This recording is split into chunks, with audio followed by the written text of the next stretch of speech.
क्या आपको भी टेंस से बहुत ज्यादा डर लगता है और आपको ऐसा लगता है कि ओ माय गुडनेस ये टेंस है या टेंशन, हमें तो कुछ समझ ही नहीं आता। अरे तो चिंता किस बात की, आपकी दीदी है ना आपके साथ। चलिए बताते हैं आज के इस वीडियो में।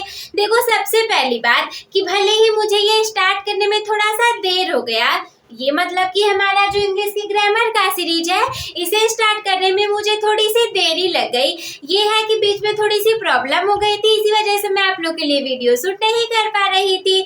लेकिन अब आप लोग के लिए डेली बेसिस पर वीडियोस लाई जाएंगी और इसीलिए क्या करना है, आप लोगों को चैनल को सब्सक्राइब करना है और इस वीडियो को देखना है और इसके बाद जितनी भी वीडियोस हमारी आती रहेंगी आप लोग को उन सारी वीडियोस को देखना है।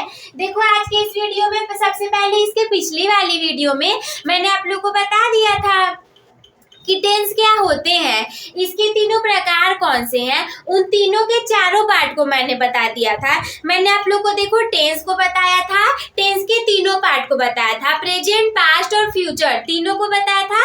उसके बाद उन तीनों के जो चार चार पार्ट्स होते हैं उनको भी बता दिया था। सिंपल या इंडेफिनिट, कंटिन्यूअस, परफेक्ट और परफेक्ट कंटिन्यूअस, ये चारों को मैंने आप लोग को बता दिया था। तो आज से मैं पहला वाला स्टार्ट करूंगी, प्रेजेंट इंडेफिनिट टेंस, और ऐसे ही हमारी लगातार सीरीज चलने वाली है। आज हम देखेंगे प्रेजेंट इंडेफिनिट टेंस को। सबसे पहले तो हम ये जानेंगे कैसे कि आखिर प्रेजेंट इंडेफिनिट टेंस है कौन सा। जैसे कि अगर मैं कोमल हूँ, यहाँ पे 12 लड़कियां खड़ी हैं, तो आपको कैसे पता चलेगा कि इसमें से कोमल दीदी कौन सी है। तो आपको ऐसे पता चलेगा जब आप मुझे देखे रहोगे या फिर आपको पता रहेगा कोई तो क्वालिटी आपको मेरी पता होगी कि हाँ ये चीज उसके अंदर होगी, तो वही हमारी कोमल दीदी होंगी। वरना तो आप किसी और को बोलने लग जाते कि वो कोमल है। तो हम मान लो आपके सामने बहुत सारे सेंटेंसेस हैं, तो आप जानोगे कैसे कि ये प्रेजेंट इंडेफिनिट वाला टेंस कौन सा है। तो इसकी एक पहचान होती है।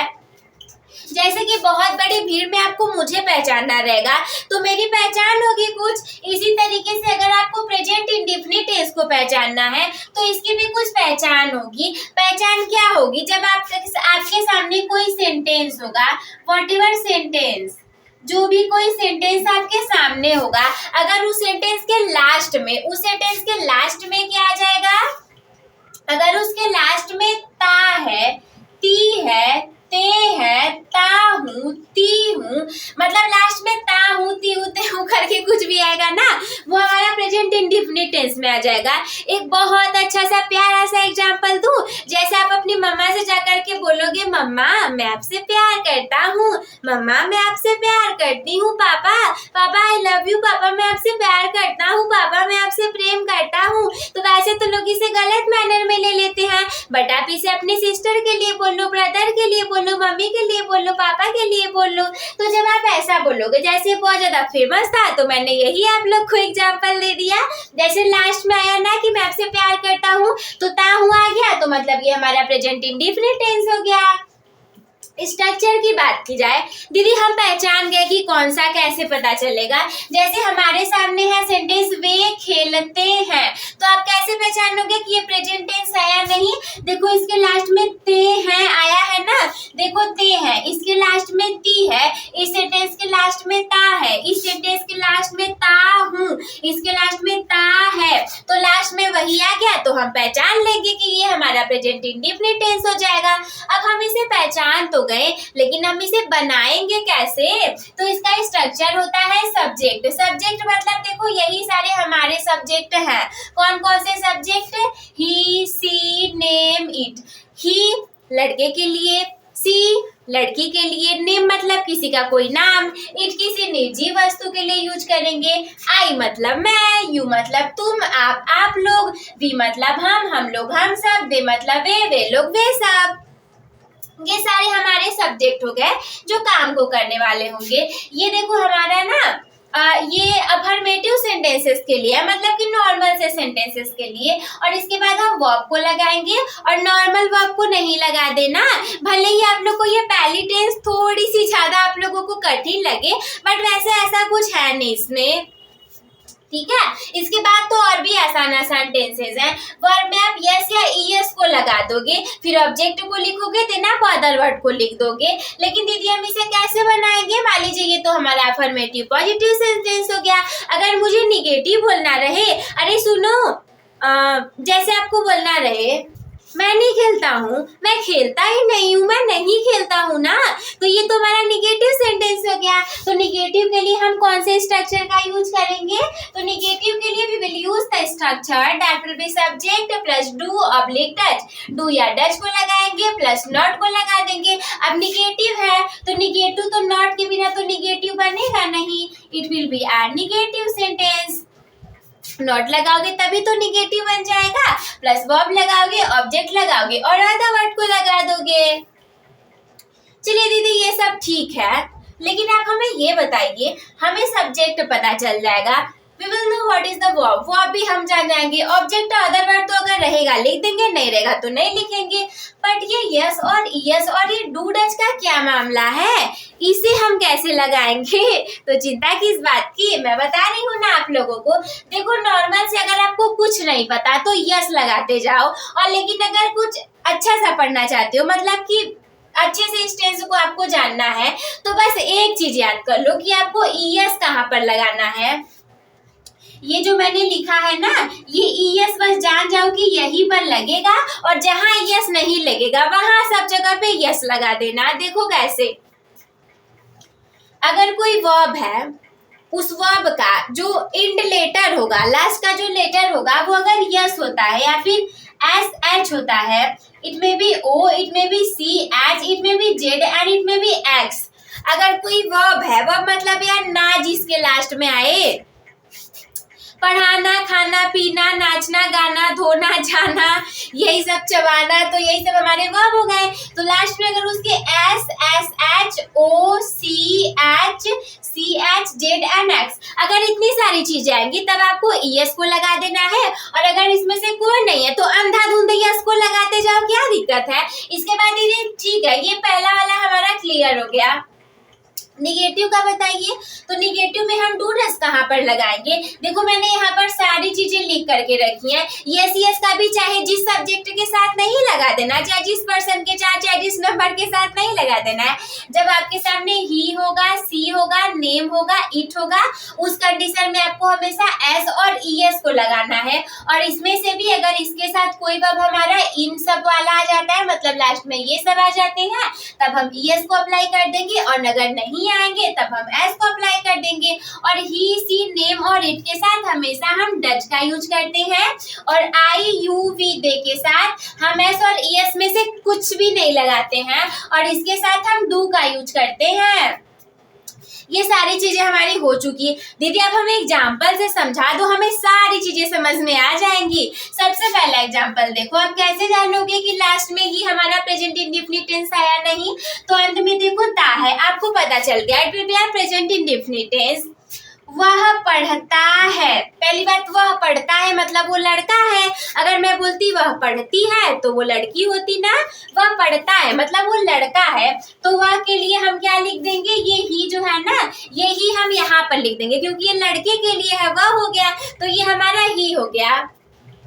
पढ़ने के लिए हम क्या लिखते हैं बताओ आप? पढ़ने के लिए हम रीड को लिखते हैं, तो रीड तक यहाँ तक तो हमने लिख दिया। लेकिन अब देखो सब्जेक्ट हो गया, ही हो गया, वर्ब हो गया, रीड हो गया, अब एस और यस में से कौन सा लगाएंगे? तो ध्यान से देखो, ये जो ही है ये इसमें से कहाँ पर है बताओ?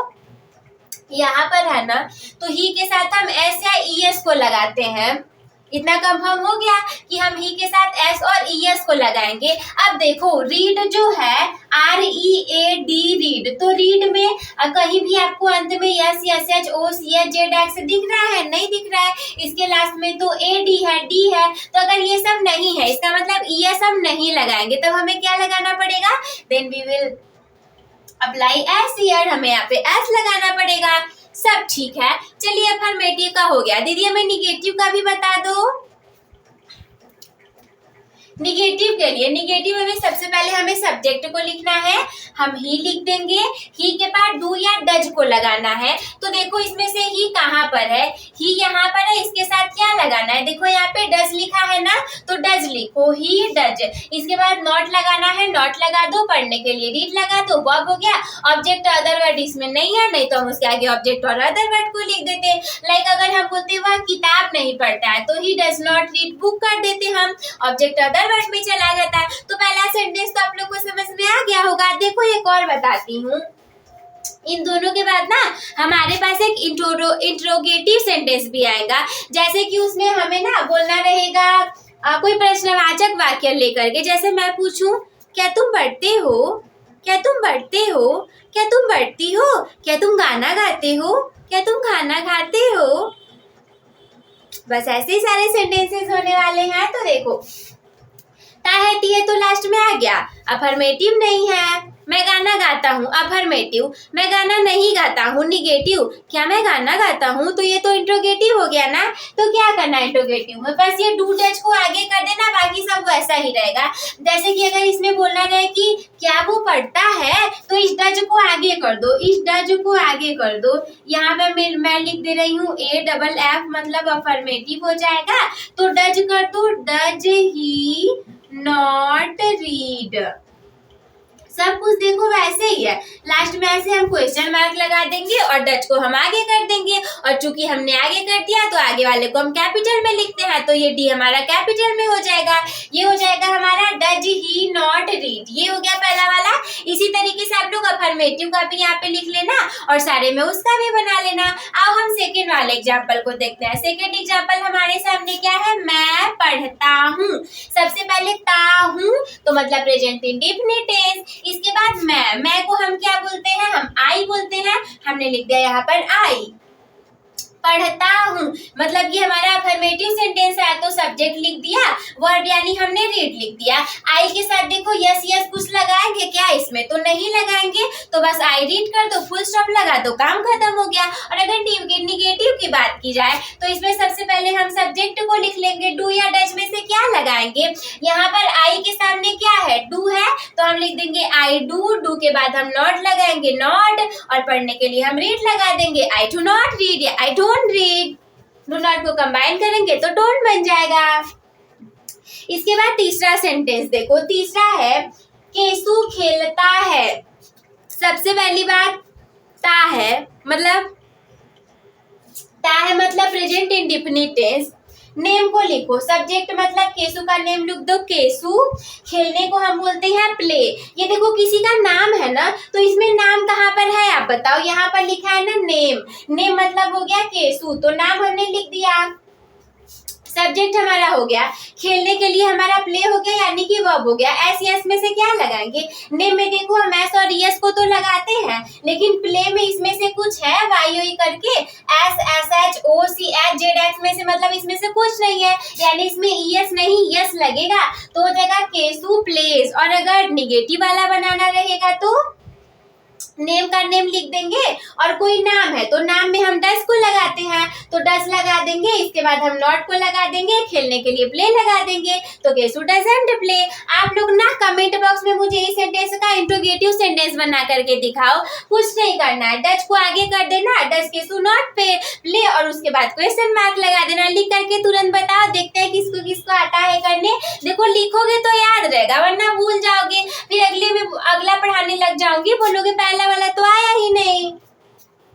इसके बाद चौथा वाला हम देखते हैं। चौथा वाला एग्जाम्पल क्या है, वे खेलते हैं।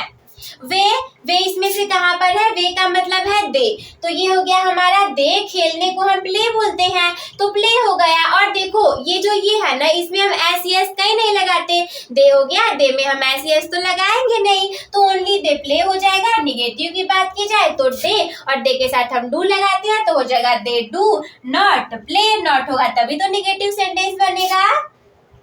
पांचवा देखेंगे, वह जाती है। जाती है मतलब वो लड़की है, तो वह के लिए हम लिखेंगे सी, और जानने के लिए हम गो का यूज करते हैं, लेकिन गो के बाद दीदी हम एस और ईएस को भी तो लगाएंगे ना, बिकॉज यहाँ पे सी है तो एस ईएस को हम कैसे कंफर्म करते हैं। देखो कि गो के लास्ट में इसमें से कुछ है क्या।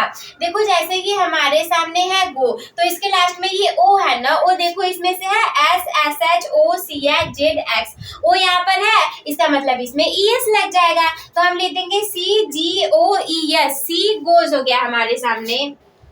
निगेटिव बनाना रहेगा तो सी तो पहले लिख देंगे, सी के साथ हम क्या अप्लाई करेंगे, देखो सी के साथ इस वाले बॉक्स में डज है ना, तो हम लिख देंगे सी डज, और निगेटिव है तो नॉट लिख देंगे, और जानने के लिए गो लिख देंगे। अब यहाँ पर मत ये सी एस लगा देना कि सी डज नॉट गोज कर दें। इसमें स्ट्रक्चर को देखो, subject do does not verb object other word, इसमें यस यस हम नहीं लगाते हैं। तो मुझे उम्मीद है कि आप लोग को ये सारी चीजें बहुत अच्छे से समझ में आ गई होंगी। सबसे पहले तो आप लोग इसका स्क्रीनशॉट ले लो।